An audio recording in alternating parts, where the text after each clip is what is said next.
Азыркы учурда канчалаган биздин жердештерибиз мигрант болуп чет өлкөдө жүрүшөт, өзгөчө Россияда, Бирок Россияда акыркы убакта өзгөрүштөр болуп, башка чет элдиктер көп кысым алынып атат, Анан согушка үгүттөп чакыруулар болуп атышат деген ойлор болуп атат, Анан согуш болуп кетиши мүмкүн, эми Россиянын келечеги кандай, эмне кылсам экен, кайра Кыргызстанга кайтсам бекен деп ойлоп жүргөн болсоңуз, балким бул сунуш сиз үчүн болуп калат. Бизде канчалаган адамдар азыркы учурда Россиядан иштеп атышып, онлайн бизнес менен алектенебиз биз, акысыз үйрөтөбүз ага.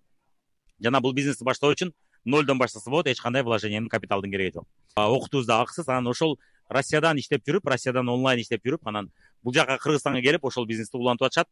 Бул эл аралык бизнес, сиз Кыргызстанда туруп деле, Россияда туруп деле 20 ашык мамлекет менен иштесеңиз болот. Биз интернет дүкөндү элге таанымал кылууга жардам беребиз. Реклама кылып, акцияларын жана башкаларды реклама кылып, элге таанымал кылууга жардам беребиз. Канчалык көп кардар таап, канчалык көп соода болсо, ошого жараша көп киреше табабыз. Сиз Кыргызстанда туруп деле Россия менен, Казакстан менен, көптөгөн азыр Индия ачылууда, мисалы үчүн Индия менен иштесеңиз болот, Туркия менен иштесеңиз болот да.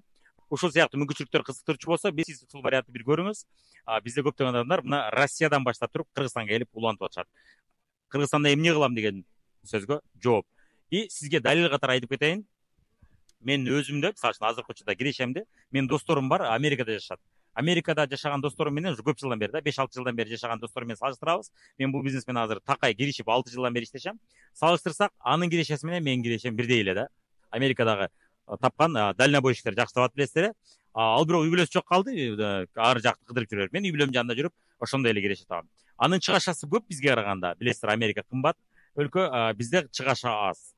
Ал жактагы элдин көбү кредитке жашашат, билесиздер, көп нерсени кредитке алышат. Биз кредитке эмес, биз нак алабыз. Көрдүңүздөр айырманы. Ошол себептен сиз Кыргызстанда туруп эле Америкадагыдай же Россиядагыдай киреше тапсаңыз болот.